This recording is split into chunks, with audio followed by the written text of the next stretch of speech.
Hello guys! Welcome back to my YouTube channel. So for today's video, pag-uusapan natin kung ano-ano yung mga proper grooming or mga dapat suotin or di dapat suotin sa araw na iyong appointment sa DFA. But before that, intro muna tayo. Okay?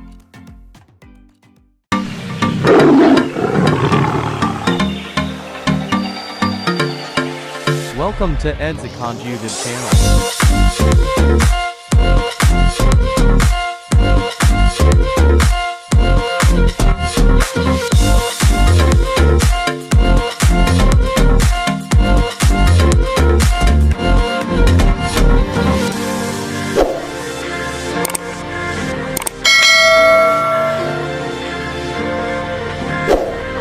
I'm back! So kung bago ka pa lang sa aking YouTube channel, don't forget to subscribe me and click the notification bell para ma-update ka sa mga videos na i-upload ko.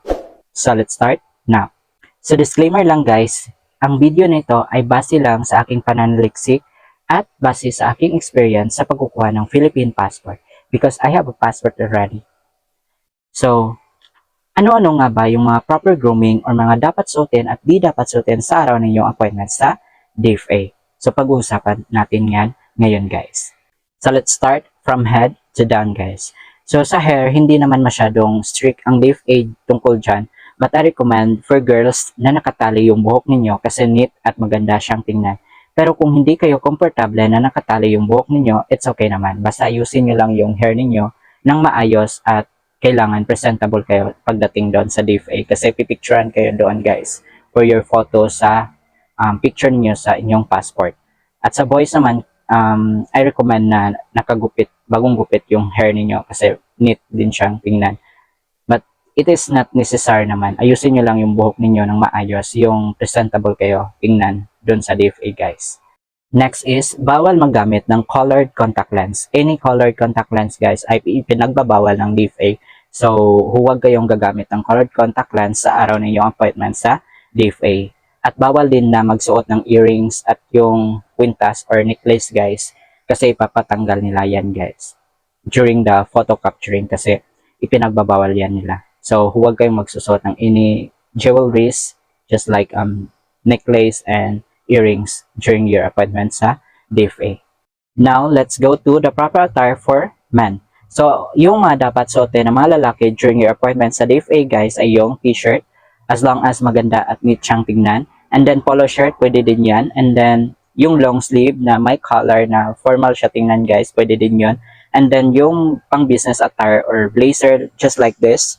So pwede din ito guys. And then yung casual attire or any semi-formal attire, pwede yan na suotin during your appointment sa DFA. As long as na comfortable kayo guys na suotin ang suot na yan. So pwede yan. Basta hindi lang siya ipinagbabawal ng DFA. So yung ipinagbabawal ng DFA na suotin for boys sa upper part ay yung sando. So just like this one guys. Yung putol siya sa gilid.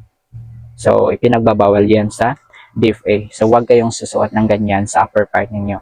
So kailangan presentable kayo guys kasi pipicturean kayo doon sa DFA.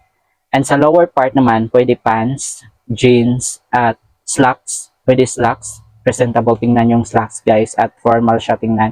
Pwede yon. And yung pinagbabawal lang ay yung shirt.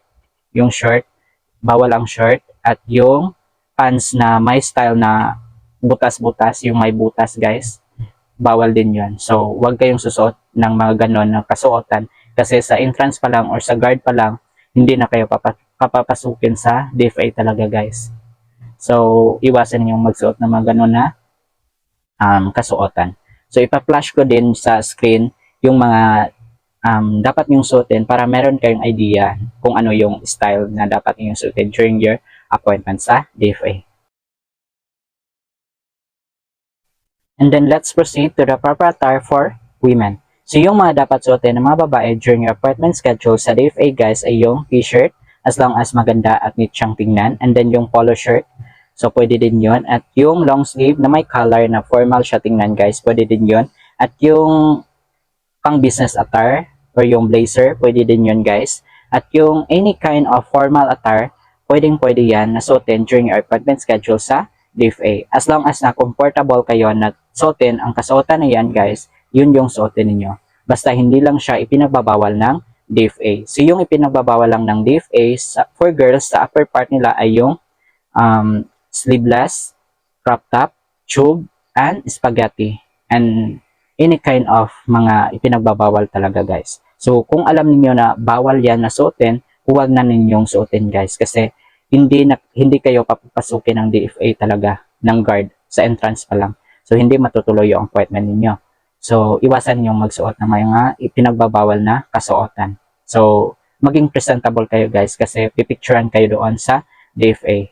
And then yung sa lower part naman ay pwede kayo mag-pants, slacks, pwede yung slacks kasi presentable siya tingnan at formal siya tingnan guys. And then yung palda na lampas sa tuhod, hindi yung maiksi, sobrang iksi.